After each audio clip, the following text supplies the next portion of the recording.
Hi, I'm Gerardo. I'm here with the Mass readings for Saturday, August 26, 2017. Of the 20th week in Ordinary Time, the lectionary is 424. The first reading is Ruth chapter 2, verses 1 through 3, 8 through 11, and then chapter 4, verses 13 through 17. Naomi had a prominent kinsman named Boaz, of the clan of her husband Elimelech. Ruth, the Moabite, said to Naomi, "Let me go and glean ears of grain in the field of anyone who will allow me that favor." Naomi said to her, "Go, my daughter," and she went. The field she entered to glean after harvesters happened to be the section belonging to Boaz, of the clan of Elimelech. Boaz said to Ruth, "Listen, my daughter, do not go to glean in anyone else's field. You are not to leave here.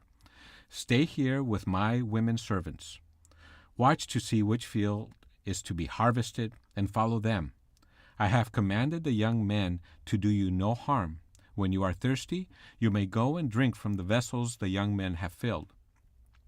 Casting herself prostrate upon the ground, Ruth said to him, "Why should I, a foreigner, be favored with your notice?"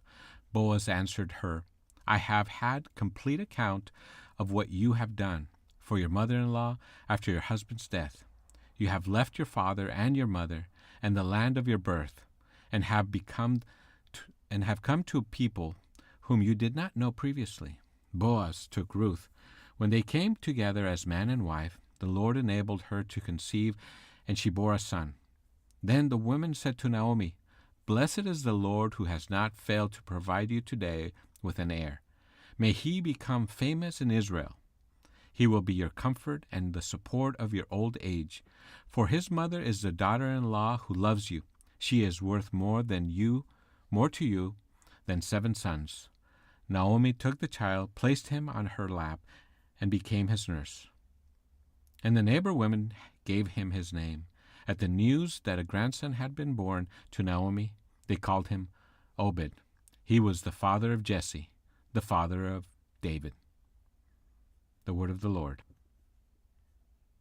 The responsorial psalm is Psalm 128. The response is, "See how the Lord blesses those who fear him." See how the Lord blesses those who fear him. Blessed are you who fear the Lord, who walk in his ways, for you shall eat the fruit of your handiwork. Blessed shall you be, and favored. See how the Lord blesses those who fear him. Your wife shall be like a fruitful vine in the recess of your home, your children like olive plants around your table. See how the Lord blesses those who fear him. Behold, thus is the man blessed who fears the Lord. See how the Lord blesses those who fear him. The Lord bless you from Zion. May you see the prosperity of Jerusalem all the days of your life. See how the Lord blesses those who fear him. The Gospel. Today's Gospel is Matthew chapter 23, verses 1 through 12. Jesus spoke to the crowds and to his disciples, saying, "The scribes and the Pharisees have taken their seat on the chair of Moses.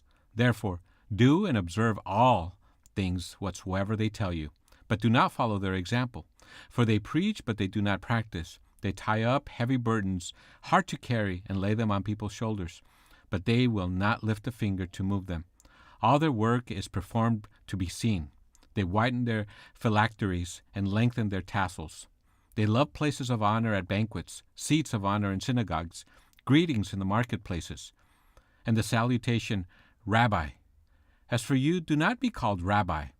You have but one teacher, and you are all brothers. Call no one on earth your father. You have but one Father in heaven.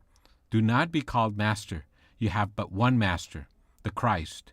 The greatest among you must be your servant. Whoever exalts himself will be humbled, but whoever humbles himself will be exalted." Praise be to God. Well, I have only a few comments on these readings, specifically on the Gospel, specifically where it states, "Call no man Father on earth, for you have one Father who is in heaven," in Matthew chapter 23, verse 9. First, let me tell you where you can find the information that I'm going to talk to you about. You can read it for yourself there. It's on Catholic.com. This is where Catholic answers this question. To understand this better, we must first understand the use of the word father in reference to our earthly fathers. No one would deny a little girl the opportunity to tell someone that she loves her father. Common sense tells us that Jesus wasn't forbidding this type of use of the word father. In fact, to forbid it, it would rob the address father of its meaning when applied to God, for there would no longer be any earthly counterpart for the analogy of divine fatherhood. The concept of God's role as father would be meaningless if we obliterated the concept of the earthly fatherhood. Let me make another point. Although Jesus seems to prohibit the use of the term teacher in Matthew chapter 28, verses 19 through 20, Christ himself appointed certain men to be teachers in his church. Go therefore and make disciples of all nations, teaching them to observe all that I have commanded you. Paul speaks of his commission as a teacher. For this I was appointed a preacher and an apostle, a teacher of the Gentiles in faith and truth. 1 Timothy chapter 2, verse 7. For this gospel I was appointed a preacher and apostle and teacher. 2 Timothy chapter 1, verse 11. In 1 Corinthians 4:15, Paul himself calls himself Father. For though you have countless guides in Christ, you do not have many fathers. For I became your father in Christ Jesus through the gospel. In conclusion, let me just say, Jesus criticized the Jewish leaders who love the place of honor at feasts and the best seats at the synagogues and salutations in the marketplaces and being called rabbi by men. Matthew chapter 23, verses 6 and 7. His admonition here is a response to the Pharisees' proud hearts and their grasping after marks of status and prestige.